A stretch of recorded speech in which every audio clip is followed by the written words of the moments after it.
অষ্টম অধ্যায়। শ্রীকৃষ্ণের কথায় অর্জুনের মনে একটু একটু করে আগ্রহ জেগে উঠতে লাগলো।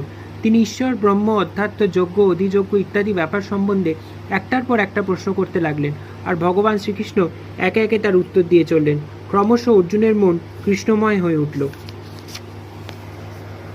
আকুলতা ভরে অর্জুন শ্রীকৃষ্ণকে বললেন, হে শ্রীকৃষ্ণ, যখন মৃত্যুর ছায়া এসে পড়বে, আসবে অন্তিম সময়, সে সময় কিভাবে তোমাকে স্মরণ করতে পারবো?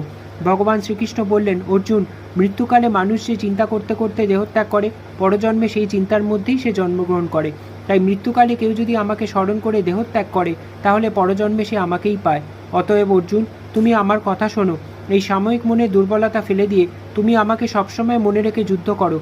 পাপ পুণ্য, ন্যায় অন্যায়, কর্তব্য অকর্তব্য এসব নিয়ে কোনো ভাবনা করার দরকার নেই। তুমি নিশ্চিন্ত জেনো, এইভাবে যদি আমাকে স্মরণ করে তোমার কর্তব্য করে যাও, তাহলে আমি তোমাকে পরম মুক্তি দেব। নবম অধ্যায়। তারপর শ্রীকৃষ্ণ অর্জুনকে সকল যোগের শ্রেষ্ঠ যে যোগ, সেই রাজযোগের কথা বুঝিয়ে বললেন।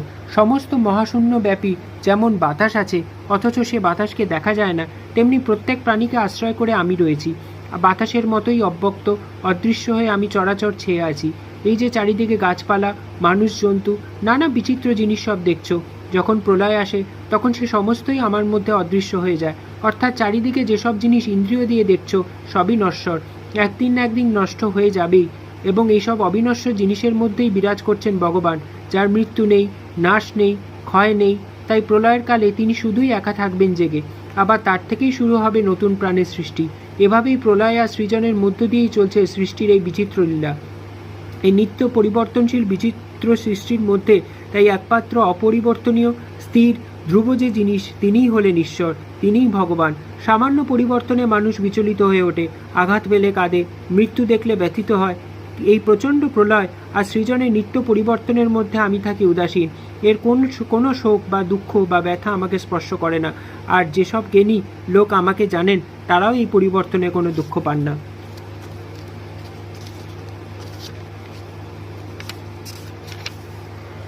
আমাকে পাওয়ার জন্য কেউ যজ্ঞ করে, কেউ কঠিন তপস্যা করে, কেউ বা আপনার লোক ভেবে সেবা করে, কেউ যদি ভক্তি ভরে আমাকে সামান্য ফুল আর ফল আর জল দেয়, আনন্দে আমি তাই গ্রহণ করি। যে আমার ওপর তার সব ভার ছেড়ে দেয়, আমি আনন্দে তার সব ভার বহন করি। তাই বলছি অর্জুন, তুমি যা কিছু করো, যা কিছু খাও, যা কিছু পূজা করো, যা কিছু দান করো, যা কিছু গ্রহণ করো, সব আমাতেই সমর্পণ করো। আমি সব দুঃখ দৈন্য, পাপ তাপ থেকে তোমাকে রক্ষা করব। যদি কোনো পাপী লোকও একনিষ্ঠ হয়ে আমাকে ভালোবাসে, আমাকে চায়, আমি তার সব পাপের বোঝা নিজের হাতে নামিয়ে দিই। তাই অর্জুন, তুমি তোমার সমস্ত চিন্তা, সব মন আমাতেই সমর্পণ করো।